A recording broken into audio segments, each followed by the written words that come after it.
శిలువ త్యాగం వచ్చిందని. అంటే ప్రేమకి అర్థము ఏంటని చెప్పుకున్నామంటే త్యాగం. శిలువ ప్రేమ అన్న శిలువ త్యాగం అన్న రెండు ఒకటే. కాబట్టి నిన్న అనేక ఆనందాన్ని చూసింది, ఈరోజు శిలువ త్యాగం కోసం చెప్పింది కూడా మనకి ఒకదానిలో ఒకటి కనెక్ట్ అయ్యి ఉంటాయి. కాబట్టి ఈరోజు మన అంశము శిలువ త్యాగము. అయితే శిలువ త్యాగము వరకు ఒకసారి మనం మాట్లాడుకుంటే, త్యాగము శిలువ ప్రేమ అనేది ఒక ఫీలింగ్, అంతే కదండి. ప్రేమ అనేది ఒక ఫీలింగ్ అనమాట. ఏది ఎంత ప్రేమ ఉందంటే మనం చెప్పలేము, అది క్రియల్లో చూపిస్తే కనుక అప్పుడు మన మీద ఇంత ప్రేమ ఉందని మనం తెలుసుకోగలుగుతున్నాం. కాబట్టి త్యాగం అనేది ఒక క్రియ అయితే, ఈ ప్రేమ అనేది మనకున్న ఒక ఫీలింగ్ అనమాట, ఒక భావన. అది పవిత్రమైన భావన. ఈ లోకంలో చాలామంది ప్రేమ అంటే తప్పుగా అర్థం చేసుకునే పరిస్థితులు మనం చూస్తున్నాం. కానీ ప్రేమ అంటే ఇది ఒక పవిత్రమైన భావన మాత్రమే. అందులో నుంచి మనకు వచ్చింది ఈ క్రియలు ఏవైతే ఉన్నాయో అవి మనకి త్యాగంగా మనం చెప్పుకోవచ్చు. కాబట్టి ఈ న్యాయాధిపతులు గ్రంథం నుంచి, అలాగే యోహాను సువార్త నుంచి మనకు రిఫరెన్స్లు ఇచ్చారు. ఈ సంవత్సరం మనకి ఇచ్చిన రిఫరెన్స్లు అన్నీ కూడా చాలా టఫ్గానే ఉన్నాయి. ఎందుకంటే చదివిన ప్రతి రిఫరెన్స్ నుంచి కూడా ఈ అంశం ఎలా తీద్దాం అనేది ఒక టాస్క్ అయిపోయింది ఇక నిలబడి ప్రతి ఒక్కరికి కూడా. కాకపోతే నిలిచిన ప్రతి ఒక్కరు చక్కగా చెప్పారు, వివరణంతా చక్కగా వివరించడం జరిగింది. మనం కూడా దాన్ని చక్కగా గ్రహించగలుగుతున్నాం. అందుని బట్టి దేవునికి వందనాలు. న్యాయాధిపతుల గ్రంథం నుంచి ఒకసారి మనం చూసుకునే ముందు, టాపిక్లోకి వెళ్ళే ముందు ఒకసారి కొన్ని రిఫరెన్స్ నేను చెప్తానండి. ఒకసారి ఎవరైనా చదివితే త్వరగా చదవండి. ఎఫెసీ పత్రిక 5వ అధ్యాయం 19వ వచనంలో ఒకసారి ఒక రిఫరెన్స్ చూస్తుంది. కీర్తనలతోనూ సంగీతములతోనూ ఆత్మ సంబంధమైన పాటలతో హెచ్చరించు, మీ హృదయంలో ప్రభువుని గురించి పాడుచు కీర్తించు. ఇక్కడ ఒకరికొకరు ఏం చేయాలనేది మనం చెప్తున్నారు. కీర్తనలతో హెచ్చరించుకోవడం, ఇంకా సంగీతములతో, కీర్తనలతో, పాటలతో హెచ్చరించుకుంటూ, అలాగే లోబడి ఒకరికొకరు ఉండడం అనేది, అంటే ఒకరికొకరు ఏం చేయాలనేది ఇక్కడ మనకి ఎఫెసీ పత్రికలో చెప్పుకున్నాం. అలాగే హెబ్రీ పత్రిక 3వ అధ్యాయము 13-15 వచనాలు ఒకసారి చూడండి. కోపం పుట్టించినప్పటి వల్ల హృదయమును కఠినపరచుకోవాలని ఆయన చెప్పిన కనుక పాపమును కలుగు క్రమచేత మీలో ఎవరినో కఠినపరచబడుతున్నట్లు నేడు అనబడే సమయం ఉండగానే ప్రతిదినము ప్రతి దినము ఒకరికి ఒకరు బుద్ధి చెప్పుకోవాలి. ముందు చెప్పిన విషయంలో కీర్తనలతో ఒకరికొకరు హెచ్చరించుకుంటూ, పాటలు పాడుకుంటూ, కీర్తిస్తూ దేవుని స్తుతించమన్నారు. అది ఒకరికొకరు, మనం ఒకరమే కాదు. ఆదివారం కూడా మనం పాడుతుంటే ఒకరమే పాడుకుంటాం, మిగతా కాంగ్ అవుతారు. పాటల్లో కూడా ఇన్వాల్వ్ అవ్వాలంట. ఎందుకంటే పాటల్లో చాలా శక్తి ఉన్నాయి. మనకి చాలా లెసన్స్ కూడా మన బైబిల్లో చెప్పుకుంటున్నాయి. పాటలు పాడడం వల్ల ఎన్నో గొప్ప కార్యాలు జరిగినట్టుగా మనం చూస్తున్నాం. అవి మళ్ళీ ఇప్పుడు మనం చెప్పుకోవడానికి టైం సరిపోదు. కానీ కాబట్టి పాటల్లో కూడా చాలా శక్తి ఉంది. తర్వాత హెబ్రీ పత్రికలో చూస్తే 10:25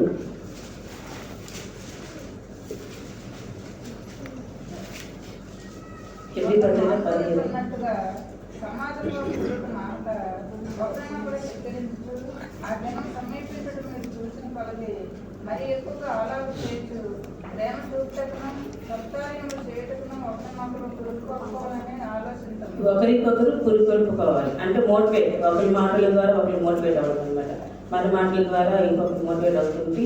అంటే ఒకరికొకరు పురుకొల్పుకోవాలని మనకి ఇక్కడ తెలియజేస్తుందండి. ప్రతిరోజు నేడు అనే సమయం ఉండగానే ప్రతి దినము ఒకరికొకరు బుద్ధి చెప్పుకోవాలి, కీర్తన ద్వారా ఒకరికొకరు హెచ్చరించుకోవాలి, అలాగే ఒకరికొకరు పురుకొల్పుకోవాలి. ఇది ఎప్పుడు చేయాలి అంటే ప్రతి దినము చేయాలి. ఎందుకు చేయాలి అంటే నేడు అనే సమయం మనకి ఈరోజు దేవుడు ఇచ్చాడు కాబట్టి సమాజంగా కూడట మానవద్దు అని అంటారు. కాబట్టి మన వైద్యులు, మన సంఘము చాలా బ్లెస్డ్ సంఘం అని చెప్పుకోవచ్చు. ఎందుకంటే క్రమం తప్పకుండా ప్రతి ఒక్కరు చక్కగా ప్రతిదినం రావడం, ఈ వాక్యాల ద్వారా ఒకరికొకరు బుద్ధి చెప్పుకోవడం, ఒకరినొకరు హెచ్చరించుకోవడం, లేదా ఒకరిని చూసి ఒకరు ఇన్స్పైర్ అవ్వడం ఇవన్నీ కూడా మన సంఘంలో జరుగుతున్నాయి. ఇవన్నీ కూడా దేవుని మహిమకరంగానే జరుగుతున్నాయి. కాబట్టి మన సంఘాన్ని ఒక దీవించబడిన సంఘంగా మనం చెప్పుకోవచ్చు. ఇక్కడ మనం నిలిచిన ప్రతి ఒక్కరు లేదంటే మన సంఘంలో ప్రతి ఒక్కరికి దేవుడికి మంచి తలాంతులు ఇచ్చారు. చక్కగా పాటలు పాడడం కానీ, వాక్యం చెప్పడంలో కానీ, ప్రతి విషయంలో కూడా దేవుడు చక్కగా నిలబెట్టుకుని తన మహిమ కొరకు మనలో ప్రతి ఒక్కరిని దేవుడు వాడుకుంటున్నాడు. కాబట్టి ప్రతిదినం మనం సమాజంగా కూడుకోవాలి. ఇప్పటికి మనకి ఎన్ని రోజులు అయ్యింది? ఈ రోజులన్నింటిలో కూడా మనం సమాజంగా కూడుకున్నాం. ప్రతి సాయంత్రం కూడా వచ్చి సమాజంగా కూడుకుంటున్నాం. దీనివల్ల మనకి ఎన్నో ఆశీర్వాదాలు ఉంటున్నాయి. ఎందుకంటే వచ్చి ప్రతి ఒక్కరూ సాక్ష్యాలు చెప్తున్నారు, మనం వింటున్నాం. వాక్యం మనలో ఎలా పనిచేస్తుందంటే మనలో మారు మనసు కలిగిస్తుంది. మనలో చాలా మంది వచ్చి సాక్ష్యాలు చెప్తున్నారు, మారు మనసు కలిగిస్తారు. లేదంటే మన బలహీనతల మీద మనకి జయం ఇస్తుంది. శిలువ దగ్గర మనం చేరుతున్నాం కాబట్టి మన బలహీనతలు జయించడానికి దేవుడు మనకి శక్తి ఇస్తున్నాడు. అలాగే మన హృదయాన్ని మనం పరిశుద్ధపరచుకుంటున్నాం. దేవుని శిలువత్వం ద్వారా మన హృదయాన్ని మనం ప్రతిదినము పరిశుద్ధపరచు. చాలా మంది వచ్చి చక్కనైన వాక్యాలు చెప్తున్నప్పుడు నిజమే కదా, ఈ విషయంలో నేను వీక్గా ఉన్నాను, దీన్ని నేను సరి చేసుకోవాలి, లేదంటే ఈ విషయంలో నేను ఇంకా పాప స్థితిలోనే ఉన్నాను, దీన్ని నేను కడుక్కోవాలి. ఇలాగ మనం ప్రతిరోజు అంటే అందరూ అని కాదు, అందరికీ ఏదో ఒక సమయంలో ఏదో ఒక వాక్యం టచ్ అవుతుంటుంది అన్నమాట. అలాగే మనం సరి చేయబడుతున్నాం. అలాగే శరీరాశలను జయించడానికి కానీ, పరిశుద్ధపరచుకోవడానికి, అలాగే మారు మనసు పొందడానికి, లేదంటే మన బలహీనతలను మనం తెలుసుకోవడానికి. మన సందేశ సిస్టర్ గారు వచ్చి చెప్పారు, కోపం ఉన్నదని అందరూ అన్నారు. అంటే చాలామంది చాలా మంచి అమ్మాయి, చాలా విశ్వాసంగా ఉంటుందని అంటే తనే వాళ్ళు నేను కూడా అంతే, నేను కూడా చాలా మంచి అమ్మాయిని భక్తిగా ఉంటున్నాను అనుకున్నాను. కానీ నాకు ఈ వాక్యం ద్వారా నేను తెలుసుకున్నానని మాట్లాడారు. అంటే తను చిన్నప్పటి నుంచి సండే స్కూళ్ళు అక్కడ నుంచి కూడా దేవుళ్ళు ఉంటూ వచ్చారు. కానీ ఇప్పుడు తనకి ఆ గ్రహింపు రావడం అనేది తననే కాదు, ప్రతి ఒక్కరు అంటే తను చెప్పు నిల్చున్నారు తప్ప మనం అందరం కూడా ఏదో ఒక టైంలో అలాంటి విషయాన్ని మనం ఎదుర్కొన్న వారమే. కాబట్టి ఇక్కడ ఏంటందో ఇలా అనమాట. ఇక్కడ మనం ఉదాహరణకు ఒకసారి చూస్తే మనము పుట్టిన నుంచి లేదంటే ఎప్పుడైతే కొంత వయసు వచ్చిన తర్వాత దేవుడు నమ్మకం జరుగుతుంది. కొంతమంది మనం బైబర్స్, కొంతమంది క్రిస్టియన్స్గా మనం ఉంటున్నాం. అంటే ఇంతవరకు మనం ఆత్మీయంగా జర్నీ చేసుకుంటూ వస్తున్నాం. కానీ ఎక్కడ మనం బలహీనతల్లో ఉన్నామనేది తెలిపే పాయింట్ ఒకటి ఉంటుంది. అప్పుడు మళ్ళీ మనం గ్రహించుకున్నప్పుడు అయ్యో నేను ఈ పరిస్థితి వెనక నా జర్నీ అంతట్లో కూడా నేను మోసుకొని వచ్చానే అని చెప్పి అప్పుడు మళ్ళీ మనం గ్రహిస్తూ దాన్ని సరి చేసుకోవడానికి కూడా ఇలాంటి ఆత్మీయ కోరికలు మనకి చాలా ఉపయోగకరంగా ఉంటున్నాయి. మనం చూస్తే ఇప్పుడు మరియా అండ్ యోసేఫ్ గారు వీళ్ళిద్దరూ యేసు ప్రభు గారిని అక్కడ విడిచిపెట్టి కొంత దూరం, ఒక దిన ప్రయాణం అంత దూరం వెళ్ళిపోతారని అంటారు. వెళ్ళిపోయిన తర్వాత అప్పుడు చూసుకుంటారు, అయ్యా ఏసయ్య మనతో లేదు, కుమారుడు లేడు అని చెప్పి వెతుకుంటే దొరకరు. అప్పటికి ఎంత దూరం ప్రయాణం వెళ్ళిపోయారు, ఒక దినమంత ప్రయాణం వెళ్ళిపోయారు అని చెప్పి మనకుంటారు. అంటే ఏంటి, ఏసీ మనతోనే ఉన్నారనుకొని మనం జర్నీ చేసేస్తాం ఇన్ని సంవత్సరాలు కూడా. కానీ కొంత దూరం వెళ్ళిన తర్వాత అప్పుడు మనకు అర్థమైంది అనమాట, అయ్యో ఏసీ నాతోనే ఉన్నారు. అంటే క్రిస్టియన్ అనే ఫీలింగ్లో క్రీస్తుని కలిగి ఉన్నాము, భక్తిగానే ఉంటున్నాము. అందుకే మన భక్తి ద్వారా మన ఎప్పుడు కూడా మోసపోకూడదు. మన భక్తి గల అనుకుంటున్నాము, కానీ ఆ భక్తి సరైనదా కాదని ప్రతిరోజు మనల్ని మనం టెస్ట్ చేసుకుంటాం. దేవుని వాక్యం ద్వారా మనం టెస్ట్ చేసుకుంటాం. ఇప్పుడు తల్లిదండ్రి గ్రేసు మళ్ళీ ఇంకా గ్రహించారు, అయ్యేసి కాబట్టి మనతో లేరని. అప్పుడు మళ్ళీ వెనక వచ్చి తనని వేదికలు వచ్చి మాట్లాడినప్పుడు ఒక దేశయ్యాను, నేను నా తల్లి మీద ఉన్నాను. అంటే దాన్ని ఒక ఉదాహరణగా మనం చెప్పుకోవచ్చు. మనం కూడా యేసుక్రీస్తు ఉన్నారని జర్నీ చేసేస్తున్నాం ఇంతకాలం. ఇంకా ఎన్నో రోజులు ఉండలేము రాకడ సమయాలు. అప్పుడు మళ్ళీ మనం అయ్యో అనుకుని బుద్ధి లేదు కన్నీళ్ళు వాళ్ళు అయ్యో అప్పుడు సిద్ధపడలేదు అనుకుంటే మరి మనకి ఏమి కూడా ప్రయోజనము ఉండదు. కాబట్టి నేడు అని సమయం ఉంటుంది, కానీ మనము దేవుని రాకడ కొరకు సిద్ధపడాలంటే ఇలాంటి కూటాలు, ఇలాంటి సహవాసాలు మనకు చాలా అవసరం. అందుకనే సమాజంలో మానకూడదని చెప్తున్నారు. అలాగే మనకి శిలువ శక్తి దేవుడు ఇస్తాడు, అలాగే స్వస్థత వస్తుంది. అలాగే వాక్యంలో కూర్చున్న జ్ఞానము మనం చాలా నేర్చుకున్నాం. బైబిల్ సార్ మనకి ఇక్కడ పెడుతున్నారు, దీనివల్ల చాలా చక్కగా మనం బైబిల్ క్విజ్ ద్వారా వాక్యాలు నేర్చుకుంటున్నాం. ఇక్కడ నిలబడి మాట్లాడిన వాళ్ళ ద్వారా చాలా వాక్యాలు మనం నేర్చుకుంటున్నాం. అంటే వాక్య జ్ఞానం కూడా దేవుడు మనకి అనుగ్రహిస్తున్నారు. కాబట్టి ఈ కూడిక అనేది మనకు చాలా ఉపయోగకరంగా ఉన్నదని ఒకసారి అవన్నీ కూడా ఒకసారి ప్రయత్నం చేశాను. అంటే ఇన్ని రోజులుగా మనం వస్తున్నాం కదా, ప్రయోజనం ఏంటంటే ఇన్ని ప్రయోజనాలు మనకు ఉన్నాయి. ఆ విషయాన్ని ఒకసారి మనం జ్ఞాపకం చేసుకున్నాం అంతే. ఇప్పుడు మన టాపిక్లోకి వెళ్తే న్యాయాధిపతులు కదండి. ఫస్ట్ మనకి ఇచ్చిన రెఫరెన్స్ ప్రకారంగా న్యాయాధిపతులు. ఇప్పుడు న్యాయాధిపతుల్లో మనకి అర్థ కోసం 11వ అధ్యాయంలో ఉంది కనుక ఒకసారి న్యాయాధిపతులు అనేది చిన్న అవుట్లైన్స్ ఒకసారి మనం తెలుసుకుంటే, ఎందుకంటే గ్రంథాన్ని కోసం తెలుసుకోవాలి. చిన్న చిన్న అవుట్లైన్ అంటే ఎక్కువేం కాదు. న్యాయాధిపతులు అంటే ఇక్కడ న్యాయాధిపతులు అంటే దేవుడి సేవకులుగా మనం గుర్తించవచ్చు. ఆ గ్రంథం యొక్క సారాంశం చూసుకుంటే న్యాయాధిపతులు అంటే ఎవరంటే దేవుని సేవకులు, లేదంటే దేవుడు ఏర్పాటు చేసుకున్న నాయకులు.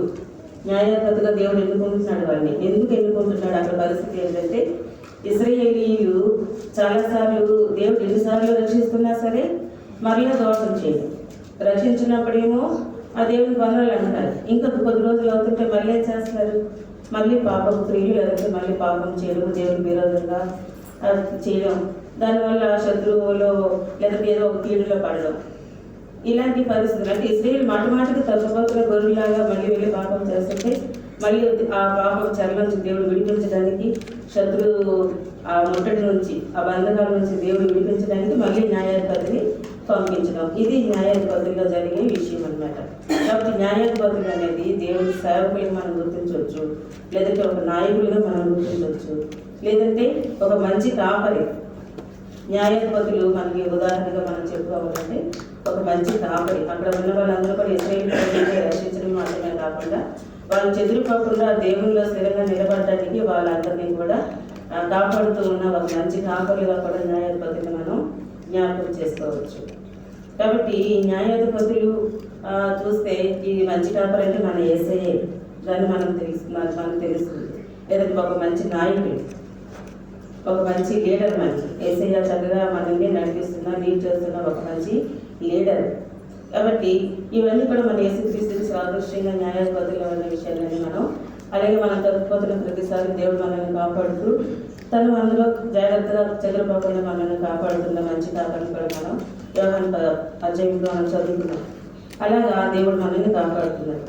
కాబట్టి ఇశ్రాయేలీయులు పరిస్థితుల్లో ఒకసారి చూసుకుంటే ఒక 3D ఫార్ములా అంటే 3D మనం జ్ఞాపకం చేసుకోవచ్చు.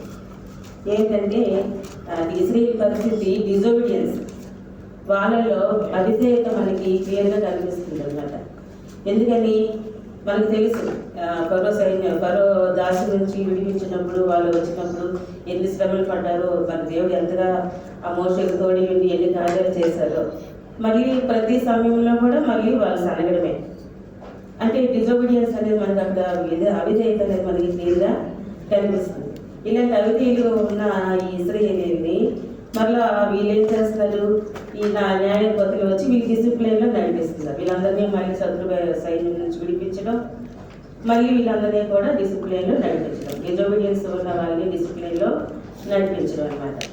ఈ నడిపించి తర్వాత వీళ్ళు ఏం చేస్తున్నారంటే డెలివరెన్స్ అంటే అక్కడ విడుదల. ఇలాంటి శత్రు బాధ నుంచి, వర్షకాల నుంచి విడుదల కలిగించడం. ఇది ఇశ్రాయేలు యొక్క చరిత్రలో మనం పిన్ పాయింట్గా చెప్పుకోవడం ఈ 3 విషయాల్లో చెప్పుకోవచ్చు. డిజోబీడియన్స్ అండ్ ఇంకోటి ఏంటి డిసిప్లిన్ అండ్ డెలివరెన్స్. ఇలా 3 D ఫార్ములా అన్నమాట. ఇలా మనం చూసుకుంటే 107వ కీర్తనలో చూసుకుంటే క్లియర్గా కనిపిస్తుంది. అది చాలా పెద్ద అధ్యాయంగా ఉంటుంది. కాబట్టి 107వ అధ్యాయం అంతా మనం ఒకసారి ఇంటికి వెళ్ళి ఒకసారి చదువుకుంటే ఇశ్రాయేలీయులు ఎలాగ మళ్ళీ తిరగబడుతున్నారు, మళ్ళీ అంటారు కదా, మళ్ళీ వాళ్ళు మొరపెట్టగా ఆయన ఆలోచించి మళ్ళీ వారిని నడిపించారు, వారి గోరుల రేపు వారిని నడిపించారని చెప్పి మనం 107వ కీర్తన అంతా చదువుకుంటాం. కాబట్టి ప్రతిసారి వాళ్ళు తప్పుకోవడం, మళ్ళీ దేవుడు దర్శించడం ఇలా చేయడం జరుగుతుంది. కాబట్టి ఇశ్రాయేలు గురించి ఇది చిన్న ఇన్ఫర్మేషన్ అంతే, ఇంకేం కాదు. ఇప్పుడు మన న్యాయాధిపతికి వెళ్తే మొట్టమొదటి న్యాయాధిపతి మనకి ఒత్తిడి, అలాగే చివరి న్యాయాధిపతి సంసోన్. ఇవి ఒకసారి మనం ఎలాగ మనకి క్విజ్లో పాల్గొంటున్నాం కాబట్టి కొద్దిగా వీటిని కూడా స్టడీ చేస్తే బాగుంటుందండి. ఇప్పుడు యొక్క చరిత్రకి మనం ఒకసారి వస్తే న్యాయాధిపతులు 11వ అధ్యాయంలో యొక్క స్టోరీ ఒకసారి మనం జ్ఞాపకం చేసుకుంటే తన బయోగ్రఫీ ఒకసారి మనం చూసుకుంటే ఎలా ఉంటుందంటే యొక్క ఒక వేశ్య కుమారుడు. మనం ఆల్రెడీ చదువుకుంటున్నాం కాబట్టి యొక్క ఒక వేశ్య కుమారుడు. అయితే ఈ వేశ్య కుమారుడు అయితే ఈ వాళ్ళ నాన్నగారు కుమారులు ఏం చేస్తారంటే ఎక్కతో నువ్వు వేశ్య కుమారుడు కాబట్టి మా నాన్నగారు ఆ శాస్త్రీలో నీకు ఎలాంటి కూడా సంబంధం లేదు, బాగలేదు, నువ్వు మమ్మల్ని విడిచిపెట్టి నువ్వు దూరంగా వెళ్ళిపోవాలని చెప్పి ఎక్కనేమో వెలివేస్తారు. వెలివేసినప్పుడు ఎక్క దూరంగా వెళ్ళిపోయి టోపు అనే ఒక ప్రాంతానికి వెళ్ళి అక్కడ నివసిస్తుంటాడనమాట. ఇక్కడ టోపు అనే పదానికి దేవుని ప్రేమని లేదంటే దేవుడు ఎత్తబడిన దేవుని నష్టమని దేవుడు కావదని ఈ అర్థాలన్నీ వస్తున్నాయి. అంటే వెలివేయబడిన ప్రాంతం నుంచి ఈ అర్థం ఎక్కడికి వచ్చాడంటే దేవుని ప్రేమకు దగ్గరగా సమీపంగా వచ్చాడు. అక్కడ ఎంత జీవిస్తున్నట్టుగా మనం చూస్తున్నాం అన్నమాట. అయితే ఈ అన్నదమ్ములు ఈ సహోదరులందరూ కూడా వెలివేసి వచ్చిన తర్వాత కొంతకాలం తర్వాత మళ్ళీ ఈ గిలాదు ప్రాంతం వాళ్ళే ఎక్కడ వాళ్ళ నాన్నగారు గిలాది, వాళ్ళ నాన్నగారి పేరు కూడా గిలాదే. ఈ గిలాదు ప్రాంతంలో ఉన్న పెద్దలందరూ కొంతకాలం తర్వాత మళ్ళీ ఎక్క దగ్గరికి వచ్చి మీరు మాకు న్యాయాధిపతిగా ఉండండి అని కోరుతారనమాట. విషయం ఏంటి అనంటే ఇక్కడ అమ్మోనీయులు ఈ గిలాదీల మీదకి వీళ్ళందరికీ కూడా యుద్ధానికి ఇశ్రాయేలీయులందరి మీదకి కూడా యుద్ధానికి వస్తారు. ఇప్పుడు మనం చెప్పుకున్నట్టు ఇశ్రాయేల్ సైన్యాన్ని విడిపించాలంటే మనకు న్యాయాధిపతి కావాలి. ఇక్కడ యొక్క పరాక్రమశాలి అని చెప్పి మనకు ప్రారంభంలోనే వాక్యంలో కనిపిస్తుంది. కాబట్టి ఎఫ్త దగ్గరికి వచ్చి ఎఫ్తకి అడుగుతున్నారు అన్నమాట, మీరు మాకు న్యాయాధిపతిగా ఉండండి అని. అప్పుడు మళ్ళీ ఎఫ్త ఏమంటారు, మీకు న్యాయాధిపతిగా అప్పుడంటే నన్ను తరిమేశారు, ఇప్పుడు మళ్ళీ మీకు న్యాయాధిపతి కావాల్సి వస్తే నా దగ్గరికి వచ్చారు కదా అని అంటారు. అది లేదు, ఇప్పుడు మాకు తప్పేమైంది, క్షమించండి, మీరే మాకు ఇప్పుడు న్యాయాధిపతిగా ఉండండి అంటే, మీరు ఇశ్రాయేలును జయిస్తే శత్రు సైన్యం నుంచి మమ్మల్ని తప్పించి కాపాడితే మీరే మాకు ఇప్పుడు అధికారిగా లేదంటే రాజుగా మీరే ఇప్పుడు రాజు కాలం ఇంకా రాలేదు, మీరే మాకు న్యాయాధిపతిగా ఉంటారని చెప్తే సరే అనుకొని ఎక్కదంటే అంగీకరించి మళ్ళీ వీరితో వచ్చి ఈ అమ్మోనీయుల రాజుగారి దగ్గరికి ఎంత దూతల్ని పంపించి వాళ్ళ సంధి పూజ అదే ఎందుకు యుద్ధానికి వచ్చారు మీరు వెనక్కి వెళ్ళిపోయినానికి అని చెప్పినప్పుడు అమ్మోనీయుల రాజు చెప్పిన విషయం ఇక్కడ ఉంటుంది మనకి.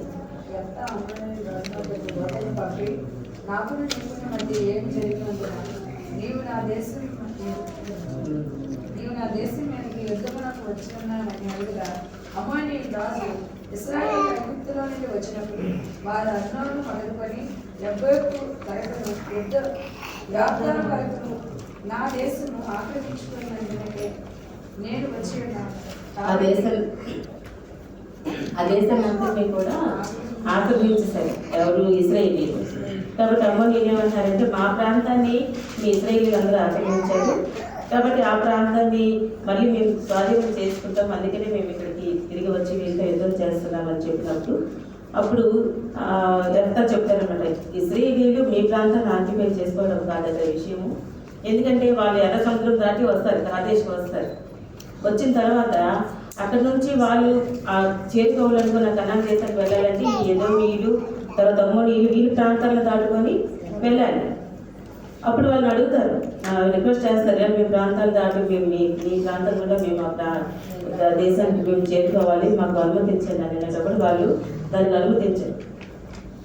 వీళ్ళు మళ్ళీ ఎలాగైనా మరి ఆ ప్రాంతానికి చేరుకోవాలి కాబట్టి సరే మీరు వీళ్ళు ఎలా చేయట్లేదు కాబట్టి అని చెప్పి ఆ పొలిమేరలో నుంచి ఇంకొక ఊరికి దూరంగా ఉన్న పొలిమేర వేరే రోడ్డు తీసుకొని ఆ రూట్ గుండా వాళ్ళు వెళ్తారనమాట. వెళ్ళినప్పుడు ఈ అమ్మోనీయులు తర్వాత వీళ్ళు ఈ ఇశ్రాయేల్ ప్రజల మీదకి యుద్ధానికి వచ్చినప్పుడు ఇశ్రాయేల్ ప్రజలు మళ్ళీ దేవుని మొదలుపెట్టుకున్నారు. మనం చూసుకున్నాం చేతులు వచ్చాయి. అలాగే మొదలుపెట్టినప్పుడు మళ్ళీ దేవుడు మరణించి ఆయన వాచనం కాబట్టి ఎన్నిసార్లు మళ్ళీ వాళ్ళకి అంతేగా ఉంటుందా వాళ్ళు మొదలుపెట్టినప్పుడు వెంటనే ఆయన మళ్ళీ మరణి వాళ్ళని విడిపించి వాళ్ళని మళ్ళీ అక్కడ వాళ్ళు ఆ ప్రాంతాన్ని అన్నింటినీ కూడా ఇశ్రాయేలుకి స్వాధీనం చేస్తారు దేవుడు యెహోవా దేవుడు. అలాగే ఆ ప్రాంతాలన్నీ వాళ్ళు ఉన్నారు కాబట్టి ఇది ఇప్పుడు మీ ప్రాంతం కాదు, దేవుడు వాళ్ళకి ఇచ్చారు కాబట్టి వాళ్ళు అక్కడ నివసిస్తున్నారు కాబట్టి మీరు ఈ ప్రాంతానికి పిలిచి మీరు అమ్మనీయులు ఇంత యుద్ధం చేయకండి ఎంత తన దూతని పంపించినప్పుడు ఆ విషయానికి అమ్మనీయుల రాజు అంగీకరించారు. అలాగా ఈ అమ్మోనీల రాజు వీళ్ళతో అంగీకరించిన కారణంగా యెఫ్తా ఇంకా తగులు పరిస్థితులు యుద్ధానికి వెళ్ళవలసి వస్తుంది. అప్పుడు యెహోవా సన్నిధిని యెఫ్తా అన్నమాట ప్రార్థన చేస్తారు, తెలియజేసి ప్రార్థన చేసిన తర్వాత యుద్ధానికి ఆ యెఫ్తాను బయలుదేరుతారు. అక్కడ యుద్ధం జరిగే ముందు యెఫ్తా ఒక తీర్మానం చేసుకుంటారు. దేవుడికి ప్రార్థన చేసినప్పుడు ఒక తీర్మానం చేసుకుంటారు. నేను యుద్ధంలో గెలిచి కనుక వెనక్కి తిరిగి వచ్చినప్పుడు ఎవరైతే నాకు ఎదురుగా వస్తారో అది ఒకసారి ఆ వచ్చింది మాత్రం ఒకసారి చదువు.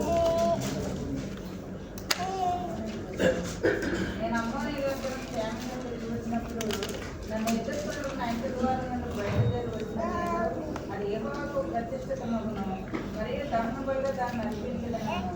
అప్పుడు యెఫ్తా అమ్మోనీయులతో యుద్ధం చేయడం చాలు.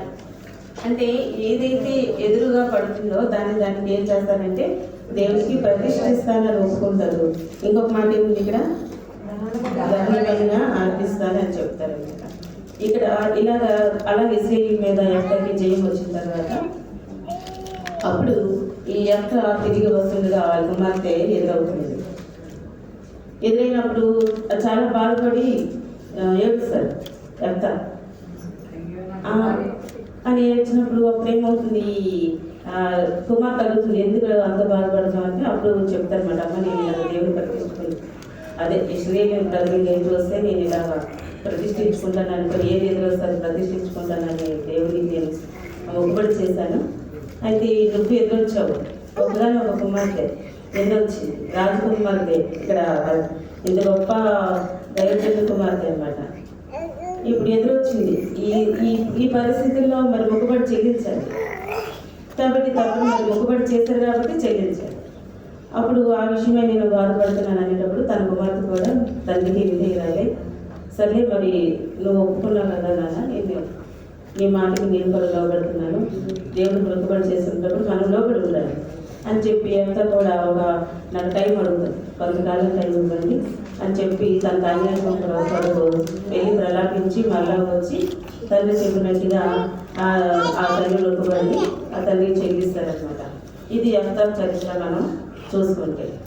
ఇప్పుడు ఈ యొక్క స్టోరీలో మనం తీసుకుంటే యెఫ్తాకి ఇప్పుడు శిలువ త్యాగంకి ఏంటి కనెక్షన్ అనేది ఇక్కడ ఎక్కడ కనెక్ట్ అయ్యింది అనే విషయాన్ని ఒకసారి మనం ఒకసారి గ్రహించాలి అనమాట.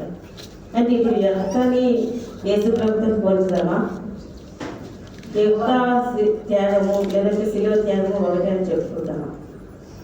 ఇది ఇంతవరకు మనకంతా కూడా యెఫ్తా స్టోరీ మనం చెప్పుకున్నాం అంతే. అది కాబట్టి ఇప్పుడు యెఫ్తాకి మనకి శిలువ త్యాగానికి లేదా యేసుక్రీస్తుకి ఉన్న పోలికను ఒకసారి మనం చూసుకుంటే యెఫ్తా ఇశ్రాయేలు సైన్యాన్ని శత్రు సైన్యం నుంచి లేదంటే శత్రు దారి నుంచి రక్షించడానికి ఎన్నుకోబడిన ఒక న్యాయాధిపతిగా ఉన్నట్టుగానే యేసుక్రీస్తు వారు కూడా మన అపవాదైన శత్రువు నుండి మనల్ని రక్షించడానికి దేవుడి దగ్గర నుంచి మన వరకు పంపబడిన ఒక కాపరి లేదంటే మన వరకు ఈ లోకానికి వచ్చారన్నమాట ఆయన.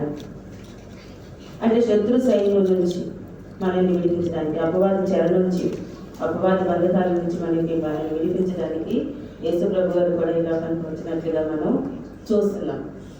అందుకని మనం చూస్తాం ఎలాగ దేవుడు మనల్ని విడిపించాడు, ఎలాగ దేవుడు మనల్ని రక్షించాడు అనే విషయాన్ని రోమపత్రిక 5వ అధ్యాయము 6 నుంచి ఒకసారి చదువుకుంటే మనం ఉంటాం.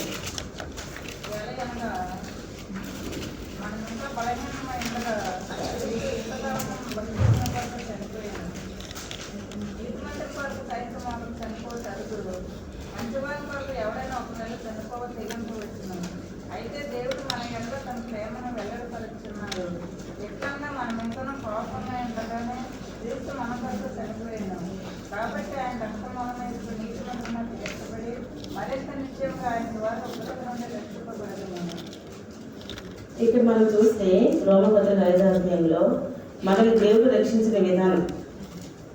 ఇప్పుడు మనం ఎవరికైనా రక్షించాలి లేదంటే ఎవరికైనా హెల్ప్ చేయాలి అని అంటే ముందు వాళ్ళ వల్ల మనకి ఏమైనా మేలు కలిగిందా లేదంటే, లేదంటే వాళ్ళు ఎవరైనా మంచి వాళ్ళ కాదా, లేదంటే వాళ్ళకి నేను ఊరికినా సహాయం చేసేయాలా అంటే ఒక మేలు కానీ మనం ఎవరికైనా చేయాలంటే తిరిగి మన ప్రతిఫలాన్ని కోరుకుంటాం. ఇప్పుడు రక్షించాలి లేదంటే హెల్ప్ చేయాలి అనుకుంటే ఏమైనా లాభం ఉందా? లేదంటే వాళ్ళు ఇదివరకు మన పట్ల ఎలా ఉన్నారు, మనకి వాళ్ళకి డీలింగ్స్ బాగుంటే హెల్ప్ చేయడానికి ముందుకు వస్తాం. లేదంటే వాళ్ళు ఏమైనా మనకు ఎప్పుడు వాళ్ళతో మనకు పడలేదని అనుకుంది, అలాంటప్పుడు వాళ్ళకి సహాయం చేయడానికి మనం ఇష్టపడం. అంటే మానవ నైజం మనం చెప్తున్నాం. కానీ ఇక్కడ దేవాది దేవుడు ఇక్కడ మన కొరకు ఎందుకు ఈ భూలోకానికి వచ్చారు, ఇక్కడ ఎలాగ మనల్ని రక్షించారు అని అంటే, ఇంకా మనం బలహీనమై ఉండగా, అక్కడ మూడు వచనాలు మనం 3 words ఉన్నాయి. అక్కడ బలహీనమై ఉండగా, మనం ఇంకా బలహీనులమై ఉండగా, ఇంకా పాపులమై ఉండగా, బలహీనులమై ఉండగా, పాపులమై ఉండగా, శత్రువులమై ఉండగా. ఇందులో ఈ 3 చెప్పిన మాటల్లో ఎక్కడ మనకి గుడ్ క్వాలిటీస్ అనేవి కనిపించట్లేదు. అంటే మనం ఎలాంటి దుర్భర పరిస్థితుల్లో ఉన్నామో అలాంటి వాళ్ళని మనల్ని రక్షించడానికి దేవుడి లోకానికి వచ్చారు. మనం బలహీనమై ఉన్నాము అంటే బలహీనలంటే ఇక్కడ ఫిజికల్ వీక్నెస్ అది కాదు, కానీ ఆత్మీయమైన బలహీనత లేదంటే మానవ శరీర కార్యాలు ఇలాంటి విషయాల్లో మనం బలహీనమై ఉన్నాం. అలాగే పాపులమై ఉండగా, లేదంటే శత్రువులమై ఉండగా దేవుడు మనల్ని రక్షించడానికి లోకానికి వచ్చినట్లుగా మనం జ్ఞాపకం చేసుకున్నాం. ఇది దేవుని త్యాగం కోసం చెప్పుకోవడంలో ఎందుకంటే ఇంకేమైనా వివరణ ఉంది ఒకసారి మనం జ్ఞాపకం చేసుకుందాం. అంటే దేవుని గొప్పతనము, దేవుని త్యాగం. కాబట్టి మనం ఎలాంటి పరిస్థితుల్లో ఉంటున్నప్పుడు దేవుడు మన కొరకు శిలువ త్యాగాన్ని చేశాడనేది మనం జ్ఞాపకం చేసుకోవాలి. కాబట్టి దేవుని ప్రేమ ఎంతో గొప్పది. కాబట్టి మనకి అది రక్తానికి యేసుక్రీస్తు వరకు చూసుకుంటే ఇంకా చాలా కోరికలు ఉన్నాయి. రక్త వెలివేయబడ్డారు. రక్త ఎలా చేశారంటే వెలివేయబడ్డారు. యేసుక్రీస్తు వరకు కూడా వెలివేయబడినట్టుగా మనం చూస్తున్నాం. అలాగే రక్తకు అతను మొక్కుబడి చెల్లించుకున్నారు. కాబట్టి యేసుక్రీస్తు వరకు కూడా మన వరకు దేవుని విధేయులుగా ఉంటూ ఈ లోకానికి బలియార్పణగా వచ్చారు.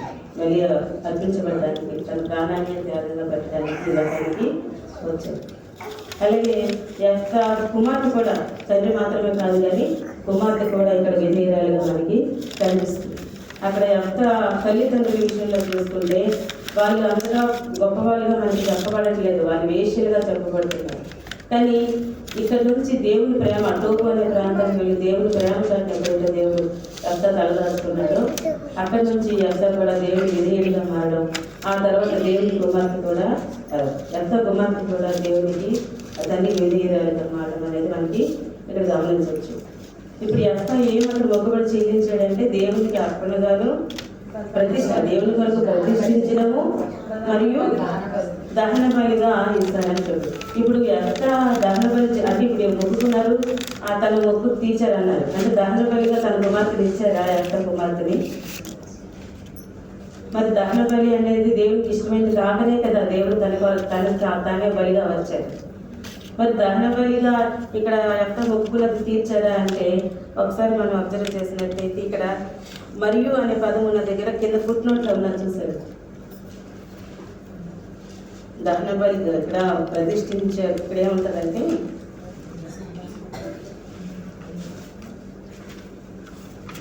ప్రతిష్ఠిత మగును మరియు దహన బలిగా వారిని అర్పించేదని నన్ను అలా చేస్తారు. నేను ఇశ్రాయేలు ప్రజలు గెలిచి వచ్చిన తర్వాత ఏది ముందుగా వస్తే అది దేవునికి ప్రతిష్ఠిస్తాను మరియు దహన బలిగా అర్పిస్తాను. అంటే కుమార్తె తండ్రి విజయనగరంలో వచ్చిన తర్వాత తను మొక్కు చెల్లించుకోవడానికి అర్థాన్ని దహన బలిగా చేశాను. అర్థ ఇక్కడ మనం పుట్టినట్లు చూస్తే లేదా అనేది, లేదా అనే పదాన్ని ఇంగ్లీష్లో అయితే ఆర్ అని చెప్తారు. ఆర్ అంటే ఏంటి? అది లేదా ఇది. ఇక్కడ అది లేదా ఇది. ఆర్ అనేది ఒక కంజంక్షన్ కాదు. మనం చూసుకుంటే ఇది లేదంటే అది, అంటే ప్రతిష్ఠించడము లేదా దహన బలిగా అర్పించడం. అంటే ఇప్పుడు తను ఒప్పుకున్న ప్రకారంగా ఇక్కడ ఏమైనా ఒకటి ప్రతిష్ఠిస్తాను లేదా దహన బలిగా అర్పిస్తాను అన్నారు. కాబట్టి అతను అక్కడ దహన బలి చేయలేదు ఎంత కుమార్తెని. అక్కడ తను ఏం చేశారంటే ప్రతిష్ఠించారు అని అంటే ఇక్కడ దేవుని కొరకు తన కుమార్తెని అప్పగించుకున్నారు. కాబట్టి తను కన్యక అయి ఉన్నది కాబట్టి కన్యకగానే దేవుని సేవకు తను అర్పించబడ్డది. అది దేవుని కొరకు ప్రతిష్ఠించమంటే. అంటే దేవుని కొరకు తను చేసిన త్యాగం అన్నమాట. ఎఫ్తా కుమార్తె మనం చెప్తున్నాం. కాబట్టి నరబలి అనేది దేవుడికి ఇష్టమైనది. ఇక్కడ మనం ఇరిమియా గ్రంథంలో ఉన్నది, తర్వాత నిర్గమాకాండంలో ఉంటుంది, తర్వాత ఇది ఒకసారి రెఫరెన్స్లు రాసుకుంటాం చూడండి. ఇర్మియా 7:31, తర్వాత 19:5, 32:5. నరబలి అనేది దేవునికి ఇష్టమైన క్రియ కాదని చెప్పడానికి ఇక్కడ రిఫరెన్స్ మనం చెప్పుకోవచ్చు. అలాగే నిర్గమాకాండం 20:13, అలాగే ద్వితీయోపదేశకాండం 12:31. ఇవన్నీ కూడా మనకి ఏం తెలియజేస్తున్నాయి అంటే నరబలిని లేదా నరహత్యను లేదంటే దహన బలిని దేవుడు వ్యతిరేకిస్తున్నాడు దానికి అని చెప్పడానికి ఈ రిఫరెన్స్ అన్ని తర్వాత మీరు చదువుకోవచ్చు. అలాగా యెఫ్తాని మనం యేసుక్రీస్తు వారిని యెఫ్తాని పోల్చినప్పుడు ఈ రకమైన సిమిలారిటీస్ మనకి కనిపిస్తున్నాయి అన్నమాట. ఈ రకంగా యెఫ్తా దేవుడి కొరకు, దేవుడు ప్రభుబడి కొరకు తన కుమార్తెని ప్రతిష్ఠించారు. కాబట్టి సమాజంగా కూడుకోండి అంటే ఇలాంటివన్నీ మనం నేర్చుకోవడానికి అని అర్థం అనమాట. అందుకనే సమాజంలో వచ్చిన సంఘంలోకి వచ్చినప్పుడు ఏం నేర్చుకుంటాం? శిలువ దగ్గరికి మనం వస్తున్నాం కాబట్టి మనం ఏం నేర్చుకుంటున్నాం అనేది మనం చూసుకోవాలి.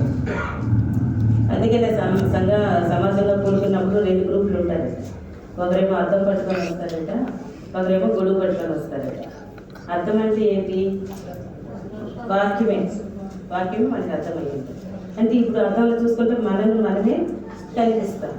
ఇప్పుడు గొడుగు పట్టుకొని వచ్చిన వాళ్ళు ఆ గొడుగు వేసుకొని కూర్చున్నారు అనుకోండి, వర్షం పడితే ఆ చిన్నకి ఎటు వెళ్తాయి, వర్షం ఎటు వెళ్తుంది, పక్క వాళ్ళు వెళ్ళిపోతుంది.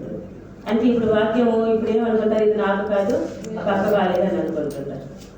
కాబట్టి ఈ వాక్యాన్ని ఎప్పుడైనా సరే మనమే అని ఎప్పుడైనా గ్రహిస్తే అప్పుడు ఆ త్యాగం ఏమిటో మనం క్లియర్గా చూడగలుగుతాం. మన మనోనేత్రాలతో దేవుడు చేసిన త్యాగం ఏమిటో మనం చూడగలుగుతాం అన్నమాట. కాబట్టి ఈ రకంగా యేసుక్రీస్తుని మరి అలాగే యెఫ్తాలో ఉన్న సారూప్యతను మనం గుర్తించవచ్చు. అందుకని యెఫ్తాని వెలివేశారు. యేసుక్రీస్తు ఎక్కడ వెలివేసినప్పుడు మనకు ఒక వాక్యం గుర్తొస్తుంది, ధృవీకరించబడిన రాయి మూలకు తలరాయి అనే సంగతి మనం జ్ఞాపకం చేసుకోవాలి. ఈ రకంగా యెఫ్తా అండ్ యేసుక్రీస్తు మధ్య సారూప్యతను మనం చూసుకున్నాం అన్నమాట. ఇంకా మనం యేసుక్రీస్తు వారి త్యాగం కొరకు చెప్పుకున్నామని అంటే అంతకు యేసుక్రీస్తు గారి పూర్వమే చాలామంది భక్తులు త్యాగం చేసిన వాళ్ళు మనం చాలామంది చూస్తున్నాం. అలాగే కొత్త నిబంధనలో కానీ పాత నిబంధనలో కానీ యేసుక్రీస్తు అది త్యాగం చేసి దేవుని కొరకు త్యాగం చేసిన వాళ్ళు చాలామంది మనం, అలాగే హెబ్రీ పత్రిక 11వ అధ్యాయం అంతా ఆ విశ్వాస వీరులే, వాళ్ళు చేసిన త్యాగాలు మనకి గుర్తొస్తాయి అన్నమాట. అబ్రహాం గారు కూడా చాలా ఇస్సాకును బలి ఇవ్వమన్నప్పుడు ఇక్కడైతే ఎంత తనకు తానే ఒప్పుకున్నారు, కానీ ఇతని అబ్రహాం గారిని పరిశోధించడానికి దేవుడు అడుగుతారు అనమాట. నీ కుమారుని నాకు బలి అన్నప్పుడు ఉభయ అవుతారు. అబ్రహాం గారు ఏం చేస్తారు? తనకు కలిగిన ఒక్కగానే ఒక కుమార్ని బలి ఇవ్వడానికి వెళ్తారు. వెళ్ళి మొత్తం ఒక 3 రోజులు ప్రయాణం చేసి ఆ పర్వతం వేసి అక్కడ కట్టెలు సిద్ధపరిచి ఇస్తారని ఆ కట్టెల మీద వేసి అన్నీ చేసిన తర్వాత అంతవరకు ఇంకా కత్తి ఎత్తి తెచ్చడానికి ఎంత పడుతుంది మధ్యలో ఫ్రాక్షన్ ఆఫ్ సెకండ్స్ అంతే, అంతకంటే ఇంకేం ఉండదు. అలాంటి టైంలో దేవుడు అప్పుడు ఆడుకుంటారు అనమాట. ఆడమని అప్పుడు అబ్రహాం గారు అంటారు, నీకు ఒక్కగానే ఒక కుమారుని నా కొరకు వెళతీయగలి కనుక దేవునికి భయపడేవారు నాకు తెలుస్తున్నారు.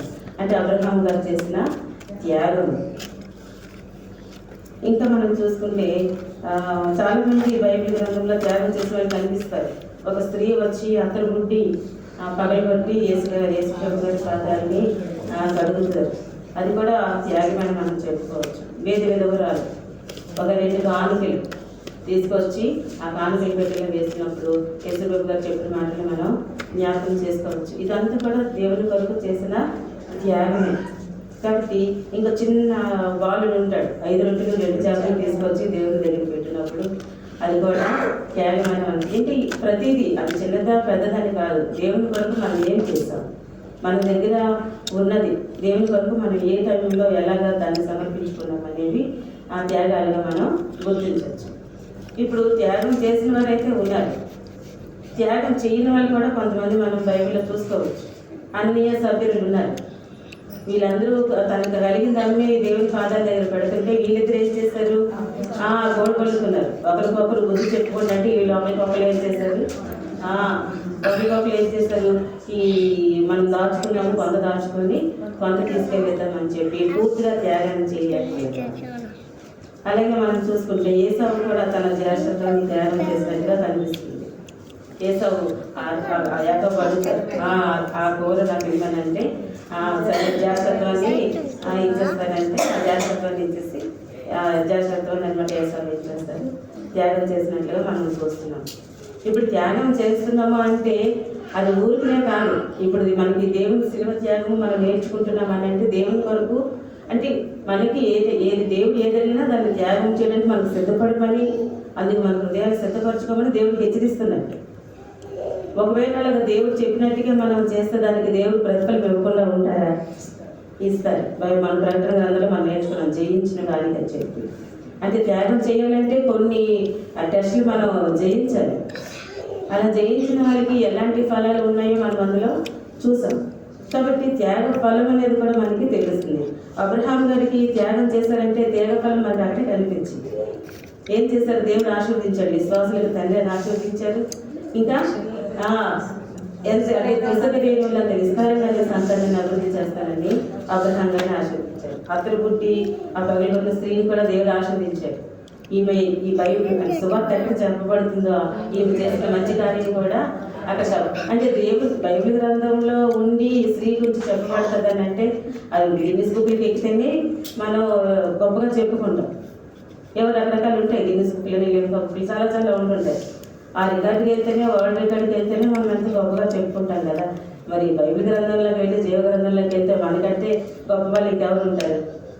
కాబట్టి ఈ అద్దరుగుడ్డి పగలగొట్టిన ఈ స్త్రీ కూడా ఎక్కడైతే దేవుడి సువార్త కనిపిస్తుందో ఏం చేసిన మంచి కార్యాలు కూడా అక్కడ సువార్తగా అక్కడ ప్రకటించబడతాయి అని చెప్పినంత గొప్ప పేరు తెచ్చుకున్నది ఆవిడ. అది కూడా ప్రతిఫలమే, త్యాగ ఫలమే అండి. అలాగే వేద విధురాలు కానుక వేసినప్పుడు వేసి తనకు జీవనం అంతా వేసింది అన్నట్టు. యవనస్తులు వచ్చిన తర్వాత నేను అన్ని మంచి పనులే చేస్తున్నానంటే నీకు కలిగింది నీకు ఒకటే కొదువుగా ఉందంటే ఆ ఒక్క కొదువు కూడా తీర్చుకోలేకపోయారు. మళ్ళీ వెనక్కి తిరిగి వెళ్ళిపోయారు. కానీ వేద వివరాలు ఏం చేసింది? తనకున్న 2 కానుకలైనా సరే తనకున్న జీవనం అంతా వేసిందని చెప్పి దేవుడి చేత ఆవిడ గుర్తింపబడ్డారు అన్నమాట. కానీ చిన్న బాలుడు ఇచ్చినప్పుడు, భాష ఇచ్చినప్పుడు విస్తారమైన అంటే పురుషులు 6 రోజులు స్త్రీని లెక్కపెట్టి వెళ్తారంట, పురుషులను లెక్కపెట్టి వెళ్ళడానికి 5,000 మంది పురుషులు తినగా ఇంకా మిగతా వాళ్ళకి అందరూ తినగా 12 గంటలకి ఎత్తినట్టుగా మనం చూస్తున్నాం. అంటే దేవుడి కొరకు మనం చేసిన ప్రతి త్యాగం కొంచెమైనా దానికి ఫలం అనేది విస్తారంగా కనిపిస్తుంది. కాబట్టి మనం ఏది త్యాగం చేస్తాం? ఇప్పుడు మనం వచ్చాము దేవుడి సన్నిధిలో, ఈరోజు దేవుడి త్యాగం కోసం నేర్చుకున్నప్పుడు ఇంకా ఇప్పుడు నేర్చుకున్నాం కాబట్టి ముందు మనకు టెస్ట్ ఉంటుంది. ఇప్పుడు మీరు నేర్చుకున్నారు కదా దేవుడి వరకు మీరు అంటే టెస్ట్ ఉంటుంది, దాన్ని మనం గ్రహించుకోగలగాలి. కరెక్టే, ఆ రోజు మనం నేర్చుకున్నాం కదా, ఇప్పుడు దేవుడు త్యాగం చేయము పరిస్థితి వచ్చింది, దీన్ని మనం ఎంతవరకు త్యాగం చేయగలుగుతున్నాం అంటే త్యాగం లేదు, మన ప్రాణత్యాగం కాదు. ఏమో మణిపూర్ వాళ్ళు ప్రాణత్యాగం చేశారు, ఆ పరిస్థితులు వచ్చినప్పుడు దాన్ని ఇంకా మనం ఎలా ఎదుర్కొంటాం ఒకవేళ వస్తాయి కనుక. కాబట్టి త్యాగం అనేది అది మన ప్రాణమనే కాదు, మన పైగా చెప్పారు సమర్పణ చేయము అని ఆ పాట పాడినప్పుడు మన దేహము, ధనము, ప్రాణము ఇంక ఏమైనా దేవుని సరిగ్గా సమర్పించవలసి వస్తే త్యాగం చేయడానికి మనం సిద్ధంగా ఉన్నామా లేదా అనేది మనం గ్రహించాలి. అలాగే సభ్యులు త్యాగం చేశారు, త్యాగం చేయలేకపోయారు, వాళ్ళ ఫలితం మనం చూసాం, చనిపోయి పారిపెట్టబడ్డారు. అలాగే ఏసావు తన స్వాస్థ్యాన్ని త్యాగం చేశాడు, దానివల్ల ఏమైనా ప్రయోజనం ఉన్నదా? లేదు, అనవసరంగా తన జ్యేష్ఠత్వాన్ని కోల్పోయాడు. కాబట్టి త్యాగం చేయాలి అని అంటే దేవుడు త్యాగం చేయమన్నాడు కదా అని చెప్పేసి అనాలోచనగా ఏది పడుతుంది త్యాగం చేయడం అని కాదు. ఆ త్యాగ ఫలం అనేది ఎలా ఉంటుంది, ఆ త్యాగం చేయడం అవసరమా కాదా, ఈ త్యాగం యొక్క గొప్పతనం ఏమిటి, దేవుడు కోరుకునే త్యాగం ఎలాంటిదనే మనం గ్రహించాలి. ఒక యవనస్తుడు మన వైజాగ్లోనంటే ఒక అబ్బాయి యవనస్తుడే ఇలాగ దేవుని దగ్గరికి దేవుడి సాహసంలో ఉన్న యూత్ అనమాట. అంటే వాళ్ళకి ఎలా ఉంటుందంటే వాక్యాన్ని అక్షరార్థంగా తీసుకుంటుంటారు, అంతరార్థంగానే ఆత్మీయార్థంగానే యూత్ అనేది చాలా మంది గ్రహించరు. ఆ అబ్బాయి వాక్యం విన్నాడట, దేవుడి కొరకు మనం సమర్పించుకోవాలనుకునేటప్పుడు మిమ్మల్ని మీరు సమర్పించుకుని కన్నీ అభ్యంతరపరిచిన దానికి పీకి పారవేయమని ఉంటుంది. అది వాక్యం చదివినప్పుడు తనకున్న ఆ యొక్క వీక్నెస్, ఆ కళ్ళతో చూసి ఆ చెడు దృష్టి అతను మానుకోలేకపోతున్నాడు టైంపై. మానుకోలేక లాస్ట్కి ఏం చేశాడు, ఈ చెడు దృష్టిని మానుకోలేకపోతే ఆ వాక్యం హెచ్చరిస్తుంది, ఈ కన్ను చెత్త చేసి దాన్ని తీసి పారవేయండి. ఇంకా ఈ కన్ను పడుచుకోపోతున్నాడు. ఈ తల్లిదండ్రి ఎప్పటి నుంచి అర్థం చేస్తున్నారు అబ్బాయి ఏంటి ఇలా ఉన్నాడని. అయితే ఈ కన్ను పడుచుకోపోతుంటే తల్లిదండ్రికి వెంటనే రక్షించి తీసుకెళ్ళి హాస్పిటల్కి తీసుకెళ్ళి జాయిన్ చేసిన తర్వాత అది మరి కన్ను పోయిందట. అంటే పొడుచుకున్నాడు, ఆ కన్ను పోయింది ఎవరసలు. ఆ తర్వాత డాక్టర్స్ కౌన్సిలింగ్ నెమ్మదిగా చేసి ఏంటి పరిస్థితి అనుకొని చెప్పి జాగ్రత్త అలాగా సైకాలజిస్టులు ఉంటారు కదా, అలాగ అడిగి తెలుసుకునేటప్పటికి నేను వాక్యం విన్నాను, నీ కన్ను చెత్త అయితే దాన్ని తీసివేయమని. అది ఆ త్యాగం ఏమైనా ఫలం ఉంటుందా?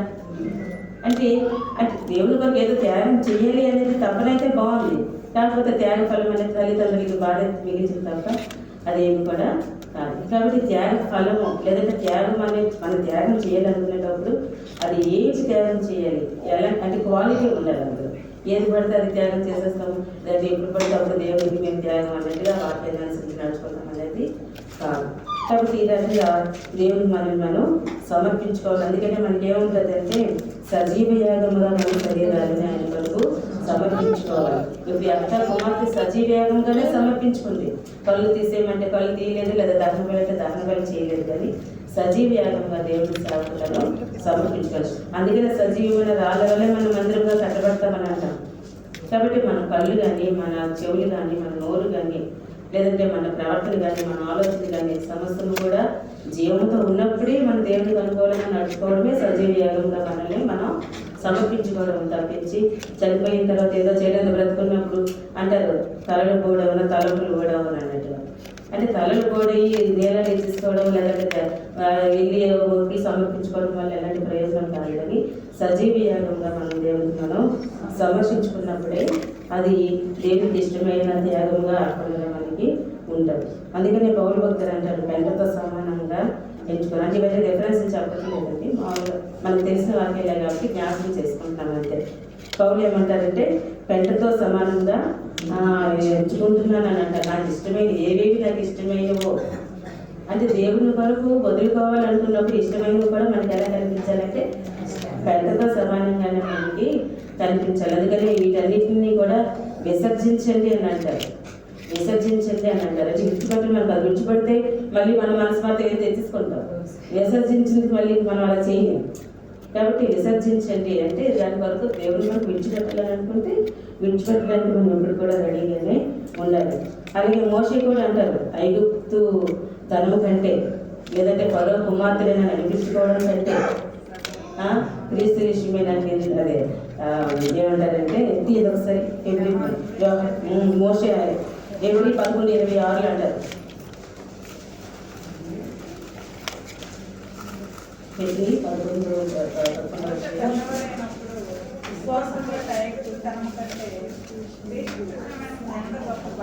క్రీస్తు విషయమైన నింద గొప్ప భాగ్యము అని అనుకుంటారు. అంటే ఫరో కుమార్తె అని అనేటప్పటికీ అంత పాపులర్ ఆ ప్రాంతం ఆ టైంలో. కాకపోతే అవేవి తను తీశారనమాట.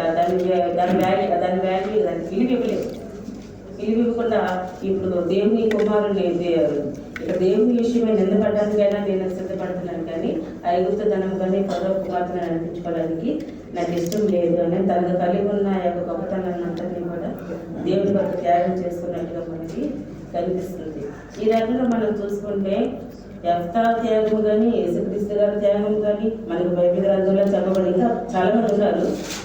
జ్ఞాపకం చేసుకోవడానికి కొన్ని మాత్రమే మనం ఇక్కడ జ్ఞాపకం గుర్తు చేసుకున్నాము. కాబట్టి ఇలాంటి త్యాగాలు చాలా మనం చూసాం, విన్నాం. యేసుప్రభు గారి త్యాగం కోసం చూసాం.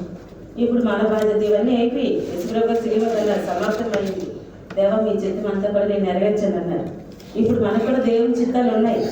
ఇంకా మన సమయం అవ్వలేదు. ఇంకా మనం బ్రతుకున్నంత కాలం దేవుని చిత్తం నెరవేర్చాలి, సంపూర్ణ స్థితి పొందాలి అని అంటే ఇంకా మన బాధ్యతలు కూడా మనకి ఉన్నాయి. ఇప్పుడు మన బాధ్యత కూడా ఉంది కాబట్టి మనం కూడా దేవునికి సమర్పించుకోవాలి. ఇప్పుడు మనం చదివిన రిఫరెన్స్ ప్రకారంగా సజీవ యాగంగా మనం దేవునికి సమర్పించుకోవాల్సిన అవసరము ఉన్నదన్నమాట. కాబట్టి ఇలాగ మన బాధ్యతలు ఏంటో మనం గుర్తు చేసుకోవడానికి ఈరోజు మనం కూర్చున్నాం. యేసుప్రభు గారి త్యాగాన్ని మనకి తెలుసు. ఇప్పుడు మనం కూర్చున్న ప్రతి ఒక్కరు దేవుడి త్యాగాన్ని చూస్తున్నాం. సినిమా దేవుడు చేసిన త్యాగాన్ని మనం చూస్తున్నాము. కాబట్టి మన త్యాగాన్ని కూడా మనం ఏం చేయాలి, మనం దేవుడి గారికి ఎలా సమర్పించుకోవాలి, ఇంతవరకు మనం ఏమైనా ఏ విషయంలోనైనా ఇంకా దేవుడి గారికి వెనుకబడి ఉన్నామా మనం ఒకసారి గమనించుకొని వాటిని సరి చేసుకోవాల్సిన సమయం లేదు. కాబట్టి ఇప్పుడు మనం దాన్ని జ్ఞాపకం చేసుకుంటున్నాము. కాబట్టి దేవుని ప్రేమ లేదంటే దేవుని త్యాగము వీటి విషయంలో మనం ఒకసారి మన ఇంతవరకు మనం చెప్పుకున్నాం. మత్తయి సువార్త 19:29 ఒకసారి చూడండి. అందుకు నా నాన్న నిమిత్తము అన్నదమ్ములనైనను అక్క చెల్లెళ్ళనైనను తండ్రినైనను తల్లినైనను పిల్లలనైనను పిల్లలైనను ఎదురునైనా విడిచిపెట్టిన ప్రతివాడున 100 రెట్లు పొందును. ఇది కాక నిత్యజీవం స్వతంత్రం. అంటే ఇక్కడ మనం ఏం త్యాగం చేయాలో చెప్తున్నారు. అంటే అవసరం అయితే చెప్పాలని మొత్తం మనం వాళ్ళందరూ విడిచిపెట్టిన కాదు, కానీ ఒకవేళ ఆ సమయం ఒకవేళ వస్తే కనుక ఇప్పుడు అన్నీ విడిచిపెట్టుకుంటే 100 రెట్లు దానికంటే మనం ఎక్కువగా పొందుకుంటామన్నారు. నిత్య జీవం మనకి ఆ దేవుడు అనుగ్రహిస్తానని చెప్తున్నారు. అలాగే మత్తయి సువార్త 16:25 తన ప్రాణాన్ని రక్షించుకొనువాడు దాన్ని పోగొట్టుకున్నాను, నా నిమిత్తం తన ప్రాణం పోగొట్టుకున్నవాడు దాన్ని దక్కించుకున్నాను. తన ప్రాణం రక్షించుకున్న వాడే పోగొట్టుకున్నారు. దేవుడి కోసం పోగొట్టుకోవాలనుకుంటారు, తెలియదాన్ని దక్కించుకుంటే ఇక్కడ చనిపోమని కాదు, కానీ నిత్య జీవం మన మీద రెఫరెన్స్ మనం చెప్పుకునేటట్టుగా నిత్య జీవాన్ని దేవుడు మనకి అనుగ్రహిస్తారనమాట. ఇది మన బాధ్యత. ఇక్కడ వరకు మనం దేవుడు చేసింది లేదంటే మన పితరులన్నీ చేసింది. ఇప్పుడు పరిశుద్ధ గ్రంథంలో మనం నేర్చుకున్న లెసన్స్ అన్నీ ఏంటంటే బైబిల్ స్టడీ కోసమో క్విజ్ కోసమే కాదు, అవి మనం దాని ద్వారా మనం మన జీవితానికి మన ఆత్మీయ జీవితానికి ఏంటి అప్లై చేసుకుంటున్నాము, ఎలా ముందుకు వస్తున్నాం, ఇది మన విషయం. ఇలా చేసినప్పుడు దేవుడు మనకి కూడా ప్రతిఫలాన్ని మనకి ప్రకటన గ్రంథంలో చెప్పినట్లుగా ఇప్పుడు మనకి మత్తయి సువార్తలో చెప్పినట్లుగా నిత్య జీవాన్ని దేవుడు మనకి అనుగ్రహిస్తాడు. కాబట్టి దేవుడు చేసిన త్యాగాన్ని మనం జ్ఞాపకం చేసుకోవాలి. ఏమి త్యాగం చేశారంటే ఆయన స్వరూపాన్ని ఒకసారి మనం జ్ఞాపకం చేసుకుంటే తెలుస్తుంది. ఆయన స్వరూపాన్ని మనం గుర్తు చేసుకుంటే ఎంత గొప్పగా దేవుడు బైబిల్ గ్రంథంలో వర్ణించాడంటే ఆయన 10,000లో అది సౌందర్యం, సూర్యకాంతి పద్మరాగాన్ని పోలినవాడని చెప్తున్నారు. 10,000లో పోల్చదగిన వాడని చెప్తున్నారు. నా ప్రియుడు ధవలవన్నుడు రత్నవన్నుడు, తన కళ్ళు గొప్ప కన్నుల వలె ఉన్నాయంటారు, వెంట్రుకలు బంగారంలో ఉన్నాయి, పాదాలు బంగారంలా ఉన్నాయంటారు. అంటే దేవుడిని ఎంతగానో వర్ణిస్తున్నారు. అంత గొప్ప దేవుడు శిలువ మ్రాణపైకి వచ్చినప్పటికీ అక్కడేమని చెప్తున్నారంటే మనుష్యులు చూడనొల్లిన వారిగా మారిపోయారు. అంటే ఎంత సౌందర్యము ఎలా మారిపోయారో చూడండి. మనం కూడా దేవుని కొరకు మన సౌందర్యాన్ని విడిచిపెట్టవలసి వస్తే దాన్ని మనం త్యాగం చేయాలి. కాబట్టి దేవుడు మనకేమంటారు, మీరు ఏమి త్యాగం చేయక్కర్లేదు, మీరు వదిలి నాకు ఇవ్వండి అన్నాను. అంత గొప్ప సౌందర్యం కలిగిన దేవుడు తన సౌందర్యాన్ని అంతటి దారిపోసి మనుషులు చూడనల్లని వారిగా ఉన్నారని అంటారు. మనం ఒక నిమిషం ఎండలో కానీ నిల్చొని దేవుని వాక్యం వినాలంటేనే మనం ఉండలేము. ఎందుకంటే మన శరీరం సహకరించదు, మన సపోర్ట్ చేయదు కదండి. అలాగే ఏంటంటే మన సౌందర్యాన్ని మనం కాపాడుకుంటాం, లేదంటే మన శరీరాన్ని మనం కాపాడుకుంటుంటాం. కానీ దేవుడు వాటన్నింటినీ కూడా లక్ష్యపెట్టుకుంటా తన సౌందర్యాన్ని మన కొట్టు దారిపోసినట్లుగా మనం జ్ఞాపకం చేసుకోవచ్చు. అలాగే అక్కడ శ్రీమంతుడైన దేవుడు, ఐశ్వర్యవంతుడైన దేవుడు, ఆయన సంపన్నతను మనం జ్ఞాపకం చేసుకుంటే సమస్త సృష్టి కూడా ఆయనదే. అంత సంపన్నుడైన దేవుడు మన కొరకు ఎలా మారిపోయాడంటే రిక్తునిగా ఈ లోకానికి వచ్చినట్లుగా మనం గ్రంథంలో చదువుకోవచ్చు. రిక్తునిగా మారిపోయాడు. మనిషి కుమారుడు తలవాల్చటకు కూడా స్థలము లేదు అని అంటున్నాడు. ఆయన ఎక్కడ ఉన్నారు? సమీపించడానికి తేజస్సు ఎందు వసించి అమరుడైన దేవుడు మనిషి కుమారుడు తలవాల్చుకుంటూ కూడా స్థలం లేనంతగా దీనుడైపోయి మన కొరకు ఈ లోకంలో జన్మించి తన ప్రాణత్యాగాన్ని మన కొరకు చేశాడు. ఆయన బలవంతుడైన దేవుడు. ఆయన బలాన్ని మనం జ్ఞాపకం చేసుకుంటే ఎంత బలవంతుడు అంటారు కదా. నేను ప్రార్థన చేసి వేడుకుంటే 12 వ్యూహ సైన్యాలు వచ్చి పోరాడతాయి ఎక్కడ చెప్పి ఒకసారి యేసుక్రీస్తు వారు చెప్తారు. అంటే అంత బలవంతుడైన దేవుడు సమస్త సృష్టితో నోటి మాటనే సమస్త సృష్టిని అది నాసికారంధ్రంలో నుంచి ఊపిరి విడిగా సముద్ర జలములు అగాధములు కనిపిస్తున్నాయి అంటారు. బాహుబలముతో ఇశ్రాయేలు ప్రజలు రక్షించానని అంటారు. అంత బలమైన దేవుడు మన కొరకు బలహీనుడైపోయాడు. తన బలాన్ని మన కొరకు తన సౌందర్యం త్యాగం చేశాడు, తన ఐశ్వర్యాన్ని త్యాగం చేశాడు, తన కళాన్ని త్యాగం చేశాడు. అలాగే దేవుని స్వరూపం కలిగిన దేవుడు మన కొరకు దాసుని స్వరూపముగా అయిపోయాడు. దాసుని తర్వాత మనోహర స్థలంలో నివసించి దేవుడు సమీపించడానికి తేజస్సు యందు వసించు అమరులని అంటారు. అలాంటి దేవుడు ఇప్పుడు ఏం చేస్తాడంటే పశువుల కాకలో సత్రంలో కూడా ఆయనకు స్థలం లేనందున ఉంటుంది. అంటే అంతగా దేవుడు మన కొరకు కల్పించుకునేవన్నీ కూడా త్యాగం చేసినట్టుగా కనిపిస్తున్నాం. మహిమ స్వరూపుడైన దేవుడు ఆయన మన కొరకు మానవ శరీరాన్ని దాచినట్టుగా మనం చూస్తున్నాం. కాబట్టి ఇవన్నీ కూడా దేవుడు చేసి ఇంకా మనం చెప్పుకుంటూ పోతుంటే దేవుని త్యాగాలు. మరి ఇన్ని త్యాగాలు దేవుడు అంత గొప్ప త్యాగం చేశాడని అంటారు. మనకు చిన్న త్యాగం చేయడానికి ముందుకు రాలేకపోతుంటే మరి క్రిస్టియన్స్ అని చెప్పుకోవడానికి, క్రైస్తవులు కలిగి ఉన్నాము, ప్రతిరోజు ప్రార్థన చేసేస్తున్నాం అని చెప్పుకోవడానికి ఇప్పుడు మనం మరుగులము కామనే మనం జ్ఞాపకం చేసుకోవాలి. ఇప్పుడు నిలిచిన ప్రతి వారం ప్రతి ఒక్కరూ చెప్పగలుగుతున్నామంటే దేవుడు మనకి ఇచ్చిన గొప్ప ధన్యత. అది చాలా ఆశీర్వాదం. అలాంటిది మనందరూ కూడా ప్రీచింగ్ క్రిస్టియనే. ఇక నిలబడి చెప్పాలంటే గంట చెప్పలేదు ప్రీచింగ్ క్రిస్టియన్. కాబట్టి దేవుడు అడుగుతున్నది ఏంటంటే ప్రాక్టీసింగ్ క్రిస్టియన్గా ఉండాలని అడుగుతున్నాడు దేవుడు. మనం ఎవరైనా సరే ఇక్కడ మనం చెప్తున్న ప్రతి ఒక్కరు బాగా చెప్తామని అంటాం, అబ్బా చాలా బాగా చెప్పారని అంటాం. కాబట్టి ఇక్కడ చెప్పే క్రైస్తవులుగా దేవుడు మనల్ని చూడాలనుకోవట్లేదు, కానీ ప్రాక్టీసింగ్ క్రిస్టియన్ ఆచరణలో క్రైస్తవులుగా మనం కనిపించాలి. లేదంటే మన ప్రవర్తన విషయంలో దేవునికి సాధన, అందుకని యాభై పద్ధతిలో ఉంటుంది. మన భక్తిని మనం సాధన చేసుకునే క్రైస్తవులుగా మనం కనిపించినప్పుడు మాత్రమే ఈ దేవుడు మనం నేర్చుకున్న పాఠ్యాంశానికి విలువ ఉంటుంది. కాబట్టి దేవుని త్యాగాన్ని మనం చూద్దాము. దేవుని సన్నిధిలో మనం ఏం నేర్చుకున్నాం, దేవుని కొరకు మనం ఏమైనా త్యాగం చేయవలసి వస్తే సిద్ధంగా ఉన్నామా లేదనేది మనం పరిశీలించుకొని దేవుని విలువను జ్ఞాపకం చేసుకొని దేవుని స్తుతిద్దాము. దేవుడి ప్రతి మధ్య చేయించుకుంటాం. అవకాశం ఇచ్చిన అయ్యగారికి, ప్రస్తుత గారికి సన్నిధికి నమస్కారం. దేవుని నమ్మకే మంచి